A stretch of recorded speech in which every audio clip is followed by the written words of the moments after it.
Government భూములు ఇచ్చేసి ప్లాట్లు తీసుకుంటున్నారు. ఇది తప్పు అంటే మాది తప్పు అంటారు. ఏంటంటే మా మాటలు వినపడకూడదు కనపడకూడదు అని మాట్లాడతారు. నాకు నిజంగా ఈ తెలుగుదేశం నారా చంద్రబాబు నాయుడు గారికి కానీ చంద్రబాబు నాయుడు గారి కొంతమంది ఎమ్మెల్యేలు వాళ్ళని చూస్తుంటే ఇవాళ ఎంత దుర్మార్గం అంటే, చిరంజీవి గారి సినిమా ఒకటి ఉంది, డబుల్ యాక్షన్. ఆయన ఆ డబుల్ యాక్షన్ సినిమాలో ఒక ఆయన పారిశ్రామికవేత్త అయితే మంచి ఇండస్ట్రియలిస్టు, రెండో character auto driver, auto Johnny. ఆయన మాటికి మాట్లాడతాడు ఏంటంటే ఇదర్కా మాల్ ఉదర్ ఉదర్కా మాల్ ఇదర్ అంటారు. అమరావతి మొత్తం కూడా నారా చంద్రబాబు నాయుడు గారి నాయకత్వంలో ఆయన కనుసన్నల్లో ఆయన ఎమ్మెల్యేలు మొత్తం ఎవరైతే కొంతమంది ఇదర్కా మాల్ ఉదర్ ఉదర్కా మాల్ ఇదర్.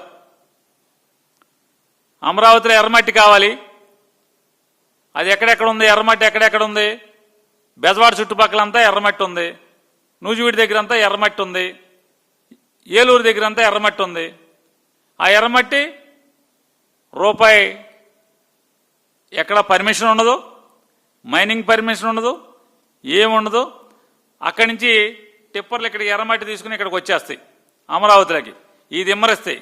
ఇక్కడి నుంచి నల్లమట్టి వేసి అక్కడికి వెళ్ళిపోతాయి. అంటే ఎర్రమట్టి ఇక్కడికి, నల్లమట్టి అక్కడికి. బెజవాడ గుంటూరు చుట్టుపక్కల ఉన్నటువంటి లేఅవుట్లకు కానీ కమర్షియల్ అన్నిటికి కూడా అమరావతి మట్టి వస్తుందని చెప్తున్నారు. నా కళ్ళతో నేను చూశాను. రోజు పగలు రాత్రి తేడా లేకుండా వందల లారీలు గుంటూరు వైపు, అమరావతి వైపు, అంటే పెనుమాక నుంచి లేదా ఇటు నీరుకొండ, అదే మన పెదపరి మట్టి వైపు కానీ అటు నుంచి గుంటూరు కానీ మట్టి విపరీతంగా టిప్పర్లు వెళ్తున్నాయి. నేను కాదు, 29 గ్రామాల రైతులు చెప్పండి మీరు.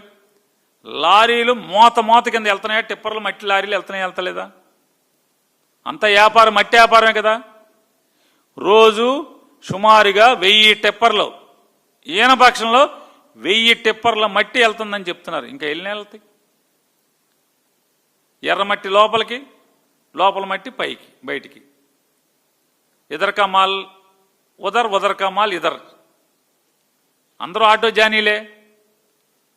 సినిమాలో చిరంజీవి గారు కాసేపే ఉంటాడు ఆటో జానీగా, ఇదర్కా మాల్ ఉదర్ ఉదర్కా మాల్ ఇదర్ అని. అసలు మొత్తం వీళ్ళు గడిచిన 2 ఏళ్ల నుంచి ఇదర్కా మాల్ ఉదర్ ఉదర్కా మాల్ ఇదరే. ఎర్రమట్టి అక్కడికి, అక్కడ మట్టి ఇక్కడికి. ఈ రకమైన పాపాలు జరుగుతుంటే అడగకూడదు, అడిగితే తప్పు.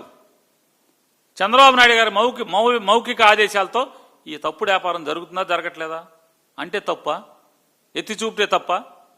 మీ ఇష్టం వచ్చిన రైతులను అడగండి, మీ టీడీపీ రైతులను అడగండి. కావాలంటే నేను అడుగుతున్నాను, చెప్తున్నాను. ఆంధ్రజ్యోతి కానీ ఏదైతే అస్మదీయ ఛానల్స్ కానీ అస్మదీయ పేపర్లు ఉన్నాయో మీరు ఇల్లండి, మీ కళ్ళకు కనపడవా?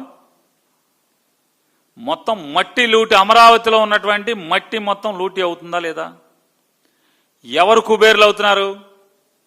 మట్టి టిప్పర్ ఎంతకు అమ్ముతున్నారు, ఎన్ని వేలకు అమ్ముతున్నారు లేఅవుట్లోకి?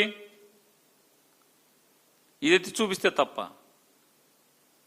మీ ఎమ్మెల్యేలు బాగుపడుతున్నారు, మీ తెలుగుదేశం పార్టీ వాళ్ళు, లేకపోతే మీకు బాగా వంది మాగదలకు ఉన్న వాళ్ళు అందరూ కూడా బాగుపడుతున్నారు. రైతులకు మాత్రం అగచాట్లు. ఇది అడిగితే ప్రశ్నిస్తే తప్ప. ఏ తప్పేంటి? రైతులను ఎందుకు పట్టించుకోరు, చిన్నవాళ్ళు ఎందుకు పట్టించుకోరంటే తప్ప. ఇవాళ ఇదొకటే కాదు, మీరు కొత్తగా విమానాశ్రయం కడతానంటున్నారు రావేల వద్ద.